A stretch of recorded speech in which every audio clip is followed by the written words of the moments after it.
Welcome to the Frequency Labyrinth. I am Adrienne McDonald, your host. This podcast is for you if you're done with surface level self-help and ready for something deeper and actually transformative.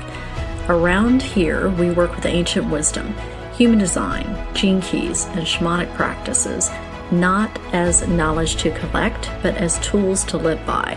This isn't about one size fits all. It's about learning to work with your energy, your design, and your life. This is about integration and embodiment. We go deep here with ancient wisdom, practical integration, so that you can develop ironclad self-trust. Let's get into it.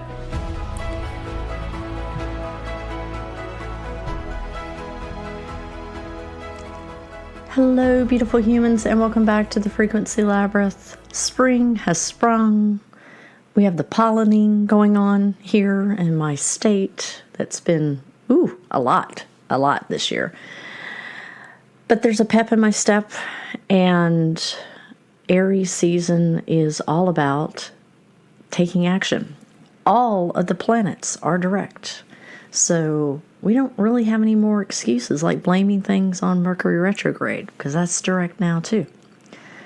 Something has shifted, and I really don't mean like in some vague metaphorical everything is always shifting kind of way. I mean like the sky has changed. All those planets are direct. There are no retrogrades pulling at you, slowing your momentum, asking you to pause and reconsider that season, the long, reflective, sometimes exhausting inward pull. That's done, at least for now. Now, if you know anything about Aries energy, you know it doesn't like to wait. I am an Aries, so if you know me, that is very, very true. It doesn't ask you if you are ready. It doesn't hold your hand while you do another round of journaling about your childhood wounds. Aries initiates, it moves, it acts before it's certain, it figures it out along the way. And Aries is the first sign of the zodiac. It represents the moment before thought, the pure impulse to just begin. So right now we have sort of two forces stacked on top of each other. We got like a sky that's no longer asking you to pause, and an energy that's actively nudging you, sometimes shoving you forward. And that combination is an interesting one. It matters because the environment around you is not supporting endless processing right now. It's supporting movement. And if you're not meeting that with some kind of real, tangible action, what tends to happen is that the energy has nowhere to go. And it backs up. And it turns into restlessness and irritability, that, low-grade pressure that you can't quite figure out what it is. That feeling that something needs to happen, but you can't put your finger on exactly what. Now, if you've started to feel that, I want to offer you a different interpretation of it. That feeling is not a sign that you need necessarily more clarity. It is not a sign that you need to do another round of inner work before you can act. More often than not, it's a sign that you already know what you need to do, and you're still not doing it. And that's what today is about. I want to talk about the gap between preparing and participating, between insight and integration, between knowing and actually doing something different. Because in personal and spiritual development world, and I say this with someone who loves this world and has a complicated relationship with it, we have gotten super great at preparing. We have done the courses, we have read the books, we have gone to retreats and workshops and breathwork sessions, and we have learned our attachment styles and our human design types and our gene keys and our enneagrams, our shadow patterns, our nervous system responses. And we can articulate our wounds with a clarity and precision that would have been incredibly difficult perhaps 10 years ago. And yet, if you look at the actual external shape of your life, the relationships, the work, the patterns of behavior, the decisions you make, is any of it actually different?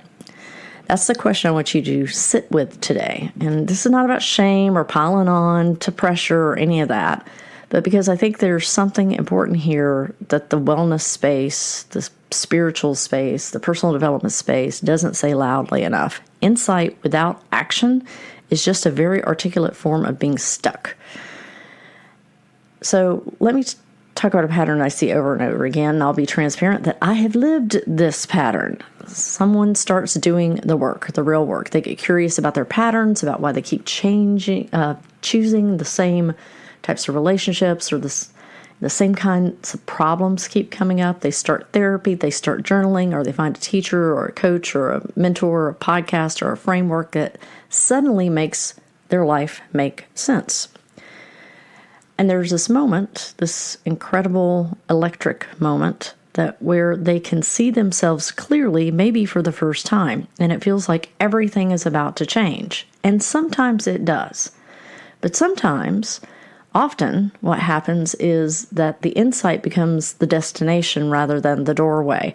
The understanding becomes the goal. Common, and it's an incredibly seductive type of thing, because from the outside, and from the inside a little bit, it looks like growth. You're doing the journaling, you're having the realizations, you're talking about it with depth and nuance. You have the language, you have the frameworks, but in your life, in its actual material shape, it's more or less the same as it was maybe 2 years ago. Carl Jung, and I think it's worth going back to him because so much of what we call shadow work in this space is like a really watered down version of what he actually meant. Jung was very clear about making the unconscious conscious was never the end point. The point was integration, and integration in his framework meant something specific. It meant that the awareness translated into a fundamental different way of being in the world. It meant that your behavior changed, your relationships changed, how you showed up in your life changed. Otherwise, you just become a very self-aware person who's still stuck in the same loop. And I'd argue a bit that it's actually a harder place to be than stuck and not knowing why, because now you can see it clearly and you're still not changing it. That's a particular type of frustration. I feel like the astrology here is relevant too, and I keep coming back to it throughout this episode because I think it matters. Like during retrograde seasons, and we have periods where we have a lot of them, there's a genuine cosmic support for going inward, for revisiting, for reviewing. The energy actually holds that. It makes sense to slow down, to reassess, to do the inner excavation, if you will. And the seasons of the year are like that too. But we're not in the season of inner excavation right now. We're in the all planets direct means the energy of the sky isn't supporting indefinite inward processing. It's asking something different of you now. It's asking you to take what you've learned in the cave and bring it out in the daylight. And it's asking you to act on what you already know. And Aries energy, the season of it, doesn't wait for you to feel completely ready. It never does. That's actually one of the more uncomfortable truths embedded in this particular astrological mix. Readiness is not a prerequisite for Aries season. Willingness is, and those are two different things. And let's go into a little bit about what it actually means to integrate awareness, because I think the word integration has also been swallowed up by personal development space and turned into something soft and vague, something that sounds like it happens gradually and gently and mostly involves being like compassionate with yourself. And I think there's value in that. You always want to give yourself a little bit of grace and compassion. It matters. I'm not dismissing it, but integration in its truest sense generally is not very gentle. It's confrontational. It requires you to do something different in a moment where every part of you wants to do what you've always done. That's it. That's the whole thing. Integration is the gap between having an insight and the next moment you're tested and choosing differently. It's very small and specific and usually uncomfortable when it happens in ordinary moments. And that's not happening in a journaling session. It's the moment where you want to send the text you always send and you don't. It's the moment you want to say yes out of guilt or fear and you instead say no. It's the moment someone does the thing they've always wanted to do and your body braces for the same response and you pause long enough to respond differently. None of that happens in a journal. None of that happens in meditation. Both of those are incredibly useful. All of these frameworks are incredibly useful. They're preparation. But the actual integration, the thing that rewires you, happens in the live moment when the pattern activates and you do something different anyway. Aries energy is actually perfect for this. Aries, doesn't consult 20 different frameworks before it makes a move. It acts on instinct, on impulse, on the clear knowing that something needs to happen. And right now the energy is available to everyone. And that impulsiveness, although, it has its shadow too, but when it's channeled intentionally can break a pattern that years of analysis hasn't been able to touch. Because sometimes the way out of a loop isn't more understanding. Sometimes it's just a different choice made before your mind can talk you back into the familiar. And I want to say something directly to the people listening who know exactly what I'm talking about, who have been in the growth space for years, who have more self-awareness than most people know, who can see their patterns with a clarity that it's almost clinical. You're not behind. You're not broken. We keep saying this. The awareness that you built is real and it matters deeply. But at some point, and I think that point is now, and particularly in this supportive season, that the work is asking something more of you than just awareness. It's asking for evidence. Evidence that you can act on what you know. And that evidence doesn't come from insight. It comes from action. From the small, unglamorous, often uncomfortable choice to move differently in a moment that matters. Self-trust, which is something I hear people talk about constantly, and I do too, and people say they want it desperately and don't know how to build it. Self-trust is not built through just understanding yourself better.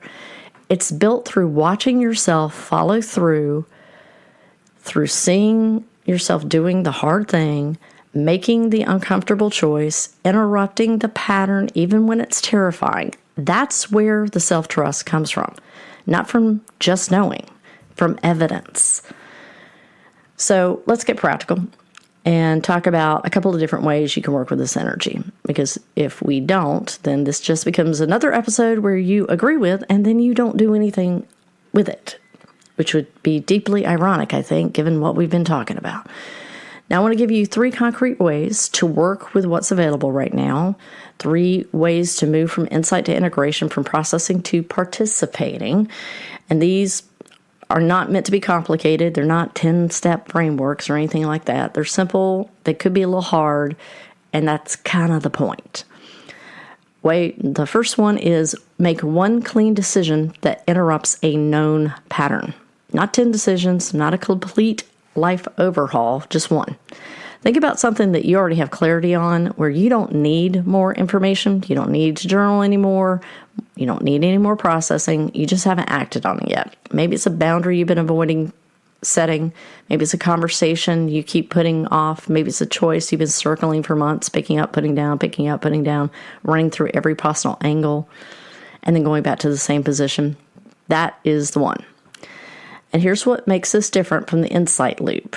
You're not looking for more understanding about why you haven't done it yet. You're not going to go back to the wound or the pattern or the history. You already know why. You've probably known for a while. The move now is to take what you know and let it become a decision. And the energy will support this. Aries energy will support this. It won't make it comfortable. Aries doesn't promise comfort.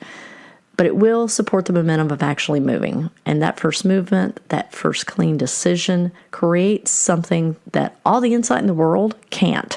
It creates evidence. Evidence that you can act on what you know. Evidence that builds slowly into something that actually looks and feels like self-trust. Way 2. I want you to shift from consumption to implementation, even if it's just temporary. This is going to sting for some people because I know it stings for me too. If you've been in a cycle of taking in information, courses, contents, podcasts, books, workshops, more podcasts, I want to gently but clearly suggest that you put a pause on that for just a bit. Not forever, not as a judgment, just define a period of time, maybe a week, maybe 2 weeks. And redirect that energy, that time, attention, that genuine desire to grow that's driving all that consumption into doing something with what you already have. Because here's the thing, most of us have a lot of information. We've had a lot of information for a while. The problem is that we don't need more frameworks or more understanding. And I say this as a person who gives frameworks for understanding. But even when I'm talking to someone about their human design, I'm like, take one piece of it. Look at your astrological chart. Take one piece of it. The problem isn't that the information isn't converting into anything. It's expanding the library. And I think that we need a shift there. And again, just a little period of time. It doesn't have to be forever. The astrology supports the shift. With all planets directs and Aries leading the charge, the energy is not asking you to take necessarily in more. It's asking you to output, to apply, to test what you know against reality and see what holds. And Saturn in Aries is really asking you to do this. Pick one thing you've learned, one insight, one practice, one framework that resonated with you deeply, and commit to implementing it consistently for the next 1 or 2 weeks. It doesn't have to be perfect. It doesn't have to be all of it. Just one thing that you consistently make an effort with. Apply it to one real life situation. Notice what happens. Adjust and keep going. That process of application, observation, adjustment is where the real learning happens. Not just in the consumption. The consumption expands your knowledge and awareness, but implementation reshapes your reality. And reshaping your reality is what we're really after, right? Not just understanding it better. And I've noticed something in myself. There's a particular flavor of avoidance that looks a lot like, going all in and doing the things. It looks like if staying informed and staying curious and staying engaged with the material feels productive, right? And it is to a point, but past a certain point, consuming is just a way of staying in a space that feels safe. And it's the space of learning rather than crossing into the space that actually requires something of you, the space of doing. And, Aries doesn't really have the patience for that. At the core of its, it wants to do. And way 3 is change the question you're asking of yourself. This is the one that I think can shift something immediately, even before you've made a decision or changed a behavior. Most of us, when we're doing inner work, are asking backward-facing questions. Where did this pattern come from? What's the root of this wound? Why do I do this? How did I get there? And let me be clear, those questions have enormous value. I'm not saying stop asking them, but for a season and often a long season, they're exactly the right questions to ask. They open things up. They bring things into light that were previously right into the background and shadows. And that's fantastic. But there's a moment when those questions stop being really illuminating and they start being like a holding pattern. When you already know the answers, but you keep asking anyway. And I have done this myself and really circled the loop here. And when you do this, it feels productive because you keep asking anyway, and it just feels productive because it keeps you oriented towards understanding rather than towards change. And when that happens, and I'll invite you to honestly check whether that's happened for you, the question needs to change. Instead of asking, where did this pattern come from? You need to start asking, what does it look like when I do it differently? That's a forward-facing question, and it forces your awareness towards the future rather than the past. And it moves you out of analysis into experimentation. And it's a question that you can actually work with that supports movement, right? And the energy that we're in, it's not interested in origin stories. It's interested in what happens next. What does it look like when I set this boundary and hold it? What does it feel like to have a conversation rather than avoid it? What happens to my relationship with myself when I follow through on what I say I'm actually going to do? What does this next version of me actually do differently in this situation? So just start there. Not with where you've been, but where you are going. Not with necessarily the wound, but with the behavior that starts to heal it. Because here's what I've observed in myself and in others watching people do this work. The pattern doesn't heal in just in the understanding of it. It heals in the choosing differently over and over and the small moments. Often very imperfectly, until the new behavior starts to become more natural than the old one. That is integration. That is what we're pointing towards. So I want to bring this back home with something I've been thinking about a lot lately. There's a reason why Aries is associated with new beginnings. It's because it's the first sign of the zodiac. And it's not because Aries is naive or doesn't understand the complexity of what came before. It's because Aries has the audacity to begin anyway, to act in the face of uncertainty, to move before the conditions are perfect, to trust that clarity will come through movement, not before it. And that's the invitation right now with all these planets direct, with the sky cleared of its retrograde complexity, with this Aries energy pushing forward. The invitation is to stop waiting for perfect clarity, because quite frankly, you're not going to have that all the time. You don't have to wait for perfect healing, perfect readiness, so that you can begin. And you don't have to have everything figured out. The evidence that you need, the evidence is that you can trust yourself, that you can change, that you're not just going in circles. The evidence only comes, though, from action. And I said something earlier in the episode I want to return to because I think it was the thing I most want you to carry away from this. Insight alone is not the goal. It never was. It's the doorway. It's only a doorway. And a doorway is only useful if you walk through it. So you've done the reading, you've done the processing, you've built more self-awareness than probably most people you know. You understand your patterns with a depth that would have taken years of formal therapy in another era. And that's important. I'm not minimizing any of that. But in this season, under the sky, the work is asking you for something more.